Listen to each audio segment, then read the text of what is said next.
Welcome back. Last time we delved into the practice of noticing and naming our thoughts, feelings, memories, urges, and then catching and releasing them before they take hold and lead us adrift. This time we're going to cover giving grace.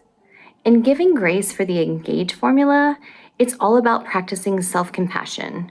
And for some, it might extend into forgiveness for ourselves, or extending forgiveness to others, or extending compassion to others. So let's start with self-compassion. It would be about imagining speaking to yourself with the same kind of kindness and understanding that you would offer to a loved one who might be in distress. This act of self-compassion is not just about softening the blow during hard times. It's about building resilience and fostering a nurturing inner dialogue that can navigate rough waters so that we can emerge stronger. Basically, as we navigate turbulent times, it's important to resist the urge to isolate ourselves. So for dive into Engage, we're going to think about giving grace as this rule that we often hear: never swim alone. So self-compassion might look like finding our supports and sticking to them. Sometimes whenever we're in rough waters, our urge is to isolate, and that is not what we want to do in this case. In this case, we want to identify our supports and we want to connect with them. So a type of self-compassion is to connect. Connect to ourselves and connect with others. Never swim alone. The other skill we're going to talk about is acceptance. So acceptance and self-compassion work very well together. Self-compassion is super important all of the time, but particularly in times when things are happening that we just don't have control over, when we're suffering and struggling, in times that we have to just accept that certain things are the way they are and we just cannot change them. So it's really important to recognize and verbalize that this is hard and I don't have to pretend that it's not. That is a form of self-compassion. It's a way of both comforting myself and accepting that this is how it is, and I might just have to deal with it.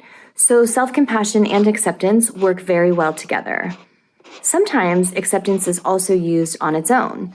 And so for our dive into Engage, I cannot help but think about rip currents. Whenever we think about a swimmer who finds themselves just caught up and pulled by a powerful rip current, they instinctively fight to swim straight toward the shore.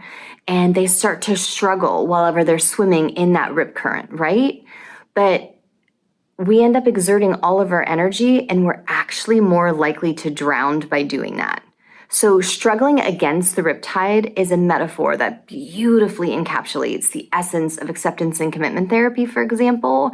It illustrates just how counterintuitive it is to accept what is happening instead of fighting against it.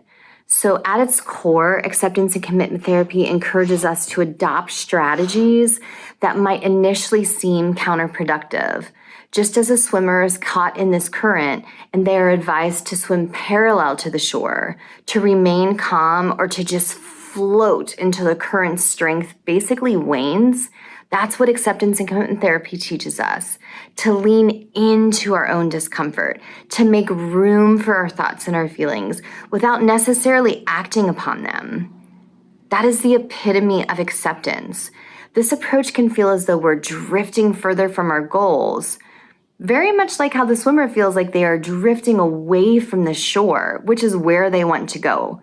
However, in this space of acceptance, we can actually conserve our energy and prepare for a more effective push toward where we want to go whenever the time is right. So understanding and applying how this whole acceptance and self-compassion come together allows us to better use these skills in real life. Thanks for diving in with us today. Next time we'll be talking about growing.